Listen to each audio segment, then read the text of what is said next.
Acompanhe agora mais um tema doutrinário do Evangelho de Jesus.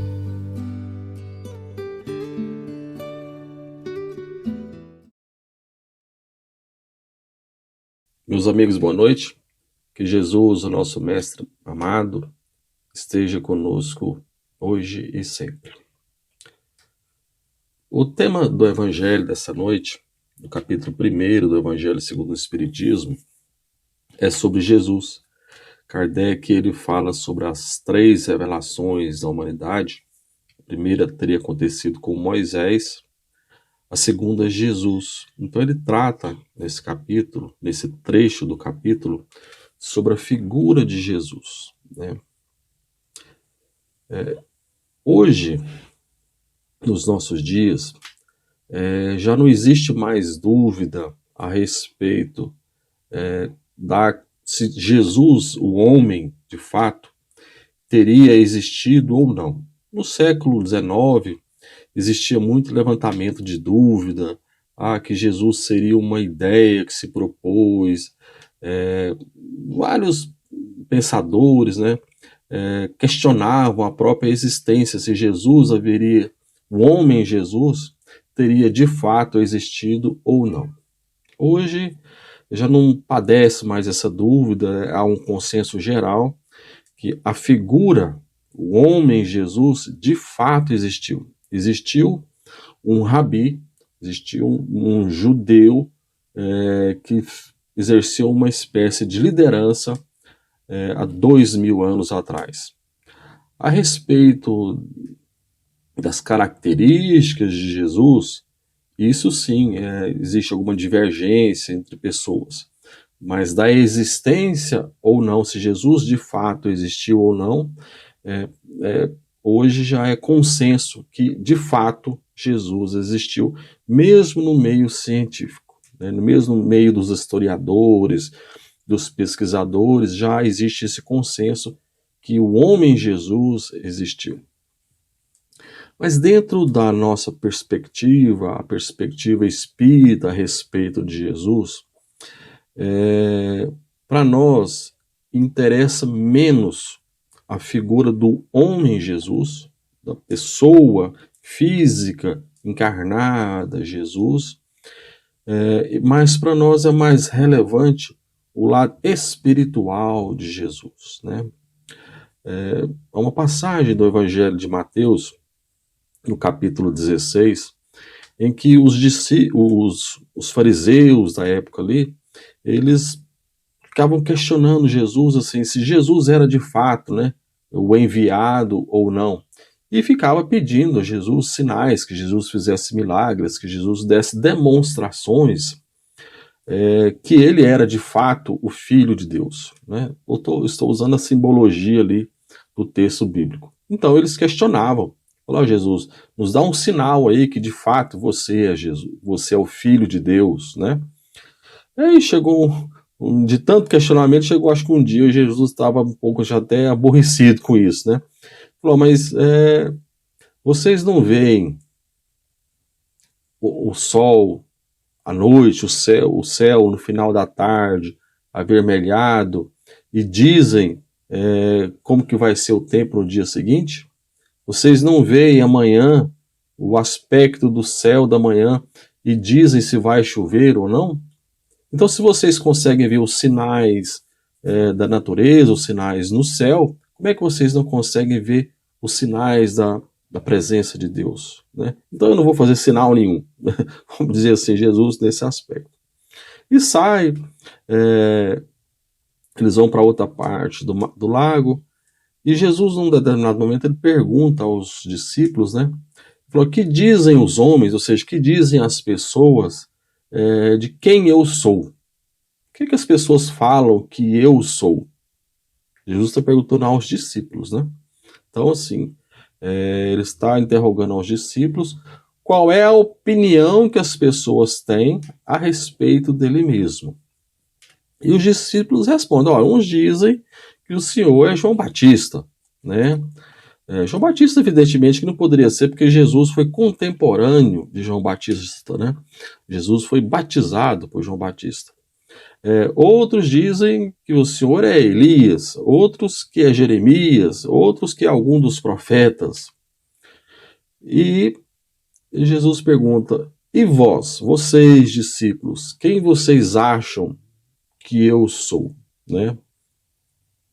E Simão Pedro dá uma resposta muito boa, né, que sintetiza isso, a figura do próprio Cristo.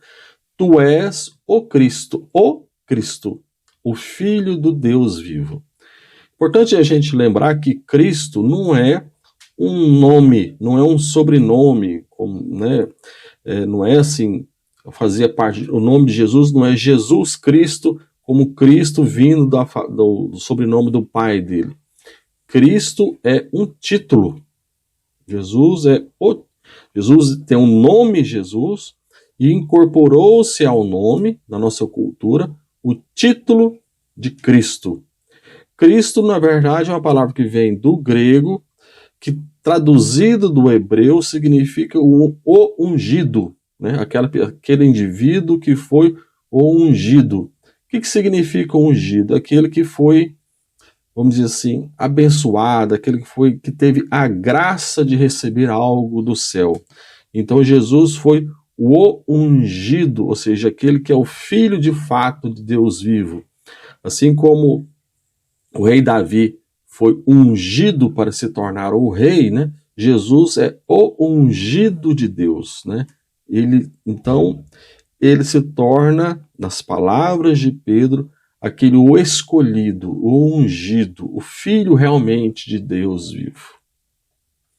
A partir daí é a nossa perspectiva de Jesus. Jesus, para nós, interessa menos agora o Jesus humano, onde Jesus nasceu, o que Jesus cresceu, onde que cidade, esse é o Jesus humano, e nos interessa mais o Jesus espiritual, o Filho de Deus.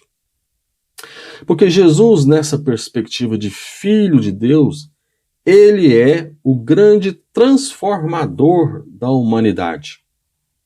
Como assim, grande transformador? Porque ele não propõe revoluções, transformações, conquista do poder, nada. Jesus vem em busca do ser humano, do indivíduo, da pessoa, individualmente. Jesus não está preocupado assim, com as massas, com o povo, vamos dizer assim, em geral, de conquistar a massa, mas Jesus está preocupado com a individualidade do ser humano, com cada pessoa em si, olhando como pessoa, né? Tanto que ele vai dizer o seguinte: olha, eu vim para os pecadores e os doentes, né? Em outras palavras, ele coloca: eu não vim para os sãos, né, e para os justos. Ou seja, então ele veio para os pecadores e para os doentes. Ou seja, ele veio para aquele indivíduo, para aquela pessoa que já perdeu tudo. A pessoa que intimamente, dentro de si, já não tem mais nada. Ele, no anseio de renovação, de transformação, ele busca Jesus. Jesus nos fala que nós somos o agente transformador do ambiente, mas o indivíduo, a pessoa por si, transforma o ambiente que vive, que é o dever do cristão isso, né? Ou seja, ele fala: brilhe a vossa luz, porque não se pode esconder uma cidade edificada sobre o monte.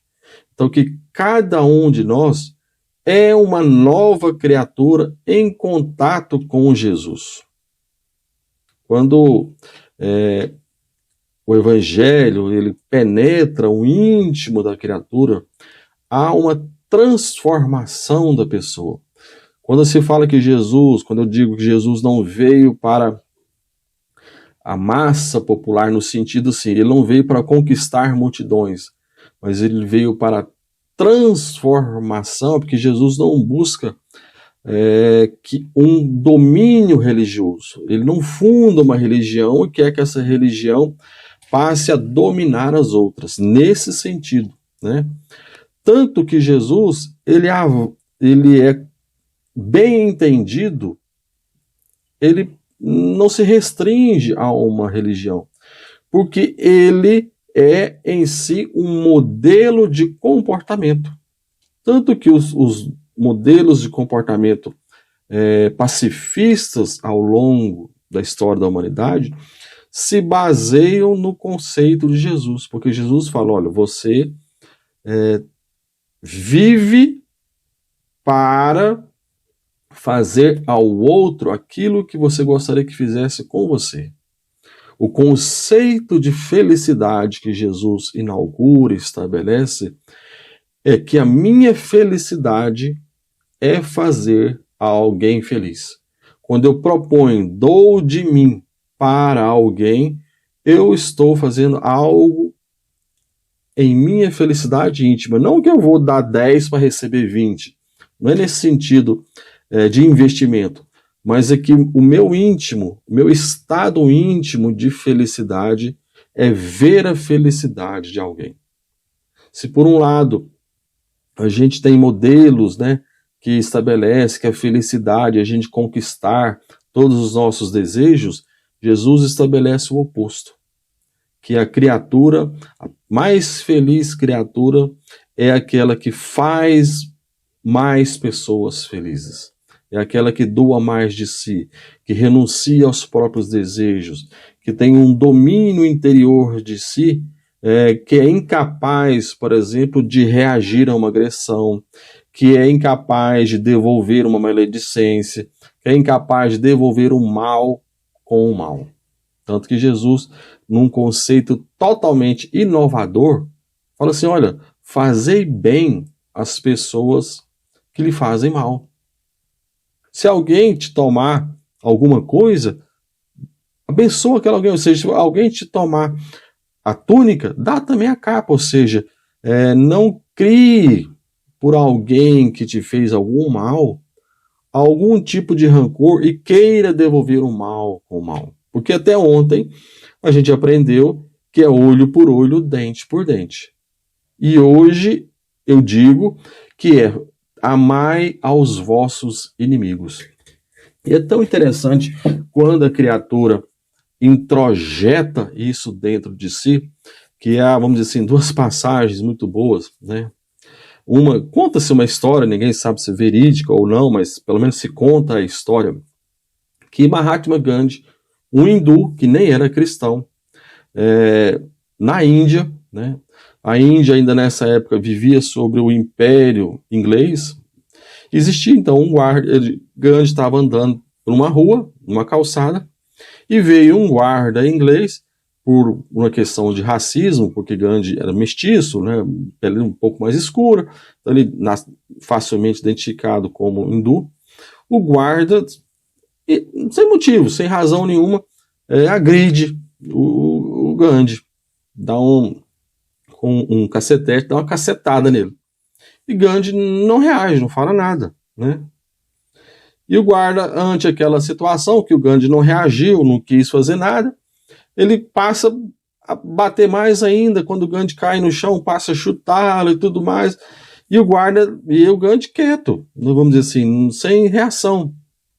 E quando ele começa a ter aquele ajuntamento de gente ali, o guarda para um momento e fala assim, e seu covarde, você não vai reagir? Né? Aí o guarda dá uma resposta para ele, assim, olha, o homem que está simbolizado aí no seu pescoço me ensinou a não reagir. Porque existia, o guarda ele tinha uma correntinha com um crucifixo, né? Então simbolizando assim, que o Cristo, que o Gandhi estava falando, olha, esse aí que você diz seguir, me ensinou que nós devemos oferecer a outra face, que a gente não reage. Então, ante aquela resposta assim, surpreendente, o guarda, desconcertado, saiu, né? Ou seja, então quem era mais cristão ali? Um hindu que estava sofrendo agressão e não reagindo, ou o suposto cristão que agredia sem motivo, sem razão de ser, né? Isso que Jesus começa a nos mostrar, que ele fala, olha, com muita clareza, o que vale é o que a criatura faz, é o que a criatura é de verdade. E falando dos fariseus, ele fala, olha, vocês são como sepulcros caiados, ou seja, aquela aparência, né, o sepulcro, o túmulo, pintadinho de branco, ou seja, por fora você vê tudo branquinho, bonitinho, mas por dentro cheio de podridão. Jesus faz esse convite que com ele a relação tem que ser verdadeira. Jesus faz um convite da pessoa para que ela renuncie-se a si. Ou seja, quando fala-se renunciar a si, é renunciar às vaidades, aos orgulhos, aos quereres pessoais, a preponderância, o que vale é a minha palavra, o que vale é o meu desejo, o que vale é o meu querer, para à frente disso, à frente do meu eu, né, do meu eu nesse sentido, das minhas vontades, dos orgulhos pessoais, mas ao invés disso, estar o bem-estar alheio. É eu fazer algo, renuncio ao meu desejo para que alguém seja melhor. O papel do cristão no mundo talvez não seja de salvar o mundo, né? Mas o nosso papel de cristão e espírita é, onde nós nos encontrarmos, o ambiente ser melhor, a situação ser melhor do que se nós não estivéssemos ali. Ou seja, nosso papel no mundo é, de alguma forma, em alguma medida, na medida daquilo que a gente pode, dos nossos potenciais, cada um tem o seu, mas é na nossa medida a gente melhorar onde nós estamos. O local que nós chegamos, o ambiente, as pessoas que estão, tem que, de alguma forma, ficar melhor. Nós temos que levar a paz, a saúde, o bem-estar onde nós vamos. O papel do cristão, então, é ser um instrumento divino de melhoria. O cristão, ele é um servidor da providência divina. Nesse ponto, ou seja, aí com esse pensamento em vista, as nossas vontades, os nossos desejos ficam em segundo plano. Não é que o cristão ele é uma pessoa sem amor próprio. Muito pelo contrário, é que o amor próprio dele consegue superar a própria vaidade, né? Ele consegue superar o próprio orgulho, a próprio egoísmo e coloca a necessidade do outro à frente, né? É como também a passagem, não sei se é verdade ou não, mas conta-se a história que a irmã Dulce uma vez colhendo doações para a instituição dela lá em Salvador, numa feira, com a sacola, e pedindo para cada um, dá um auxílio aqui, né, para Jesus, ela falava, né, para dar um auxílio aqui para Jesus no sentido que era para o hospital que ela cuidava. E foi indo da feira, pedindo de um em um, e pediu por um senhor lá, e ela estendeu a mão, quando ela estendeu a mão, ele cuspiu na mão dela. Quando ele cospe na mão dela, o que ela faz? Ela olha para ele e fala, isso que o senhor deu aqui é para mim. Agora, me dá uma ajuda para Jesus? Será que nós, na nossa atividade diária, no nosso relacionamento com os nossos familiares, no nosso relacionamento no nosso trabalho, com as pessoas que estão à nossa volta, temos essa perspectiva de vida? Que nós temos que renunciar à nossa vaidade, que nós não somos assim o último biscoito, do pacote, né? Que nós ainda temos muito que melhorar, mas que mesmo assim nós somos uns servidores do Cristo, né? Emmanuel, ele no livro Construção do Amor, ele fala do confessar o Cristo. E ele diz o seguinte: confessar o Cristo é que não basta confessar o Senhor com o verbo fascinante e seguro, mantendo o coração longe dele. Não valem simples afirmações preciosas que a ventania renovadora do tempo extingue, implacável. Confessar o Cristo é cristianizar nossa vida e viver-lhe os padrões de sacrifício e de amor. Na luta extrema e no caminho íntimo, perguntemos a nós mesmos como agiria o Senhor trazido ao nosso lugar e procedamos como procederia Jesus na solução dos problemas que nos afrontam a vida. Somente assim, com a força do próprio exemplo, conseguiremos revelar o Divino Mestre a outras almas e, com ele, servir aos homens na construção da terra melhor. É porque Jesus, ele, no Sermão do Monte, ele vai dizer que nós somos o sal do mundo. E se o sal for insípido, sem gosto, ele não serve para nada e deve ser jogado ao monturo, ou seja, jogado no lixo. O que quer dizer? Jesus fala, não adianta que a gente acreditemos. Ah, tá, eu acredito em Jesus. Eu acredito em Deus. Mas e daí? As minhas ações não mudam? Eu não mudo enquanto ser humano? É essa a grande questão. Nós somos o sal que devemos temperar o ambiente. Volta à questão. Nós somos aquela pessoa, devemos ser aquela pessoa que não precisa salvar o mundo, não precisamos ser o santo vivendo na terra, mas melhorar o ambiente onde a vida nos colocou. É como aquela passagem do irmão Nélio Lúcio, que ele conta, né? Existia um homem muito pobre, muito pobre, materialmente falando, tinha vários 6 filhos, muitos filhos, e vivia assim precariamente financeiramente, do ponto de vista financeiro, ele ganhava muito mal, então ele não tinha disponibilidade de dinheiro para fazer caridade no sentido de dar dinheiro a alguém, porque o que ele ganhava, mal ele conseguia sustentar, comprar ali o alimento dos filhos dele, né, que ele tinha filhos pequenos. Só que ele, né, no seu dia a dia, se alguém falava mal de alguém para ele, ele lembrava algum bem que essa pessoa tivesse feito.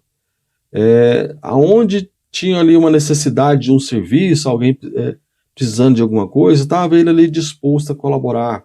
Então, em toda situação em que ele poderia ser útil, ele era. Onde ele podia fazer algum tipo de bem, ele fazia. E diz lá, Nélio Lúcio, que até ele andando pela rua, até se ele via alguma pedra na rua que alguém pudesse tropeçar, ele tirava aquela pedra. E aí chegou o termo da vida dele, ele desencarnou, chegou no mundo espiritual, e aí, vamos dizer assim, simbolicamente falando, estava vendo ali, né, vamos dizer assim, um julgamento, né? E aquelas pessoas que haviam feito alguma caridade, recebiam ali algum laurel, alguma homenagem, né? Então, fulano de tal, não, ajudou isso, ajudou um orfanato, fez isso, fez aquilo, então, recebia ali algum tipo de homenagem. Aí ele ficou preocupado, falou, eu nunca fiz nada, né? Eu vou ser mandado para o inferno, né? Porque nunca fiz nada. Aí chegou o momento dele, ele foi homenageado como o grande campeão, o grande beneficiador. E ele, um pouco espantado com aquilo, mas como se eu nunca dei nada? nunca deu nada do ponto de vista, nunca deu dinheiro para ninguém, mas sempre deu de si. Sempre deu do próprio exemplo, do próprio comportamento, da própria maneira de ser. Então era o sal que tinha gosto, era a luz que brilhava para as outras pessoas fazendo o bem, né? Porque os ensinamentos do mestre, né, como diz Emmanuel, nos princípios espíritas cristãos, constituem sistema renovador, indicação de caminho, roteiro de ação e diretriz no aperfeiçoamento de cada ser. Então, este é o ensinamento de Jesus, de transformação individual. Parece algo tão pequeno, tão simples assim, mas o ensinamento de Jesus é a grande transformação da humanidade. Há muitos ensinamentos que falam da grandeza pessoal do Cristo, do quanto o Cristo é um espírito evoluído, distante de nós e tudo. Mas para nós, dentro da doutrina espírita, talvez o mais significativo é este convite que Jesus nos faz e nos ensina, que cada um de nós podemos nos aproximar dele. Jesus não distingue se este foi o maior santo do maior pecador. Ele veio para todos. Então, se eu errei, se eu cometi enganos na vida, basta que a gente estenda a mão a Jesus. Esse é o grande milagre que Jesus propõe, que é o resgate da criatura. Eu me lembro de uma passagem, de uma entrevista do Padre Léo. O Padre Léo, ele já desencarnou, mas ele tem tinha uma instituição de acolhimento dos dependentes químicos, né? E o Jô Soares, o entrevistando, e ele falava assim, a coisa mais bonita, né, que eu vejo, que eu consigo ver, é aquela pessoa que se transforma, né? Às vezes o jovem, ele chega lá acometido pelo vício e chega acabado. Chega aquele indivíduo sujo, maltrapilho, sem dente, sem alto valor nenhum, perdeu tudo que tinha em termos de valor, valor próprio, família, ou seja, uma pessoa que chegou no fundo do poço, né? E essa pessoa, com o tempo, ela vai se renovando, se transformando. E aí, depois de algum tempo, você vê aquela pessoa, vamos dizer assim, exteriormente falando, pelo aspecto exterior, é mais fácil a gente ver essa transformação, né? Aí você vê aquela pessoa limpa, bem tratada, cuidada, ou seja, isso, na verdade, simbolizando o íntimo da criatura, né? Simbolizando que aquela pessoa, ela estava no fundo dos poços, como um indivíduo, como pessoa, e ele foi resgatado. Ou seja, isso que Jesus nos propõe. Ou seja, nós, quando estivermos no fundo do nosso poço, ele propõe o nosso resgate. Propõe, olha, venham a mim, vós que estáis cansados, né? E eu vos aliviarei. É o que Jesus nos propõe, que nós nos aproximemos dele para a nossa renovação, para a nossa transformação. Essa visão que a doutrina espírita nos propõe de Jesus, como grande transformador das nossas vidas. Que Jesus nos abençoe hoje e sempre. Muito obrigado.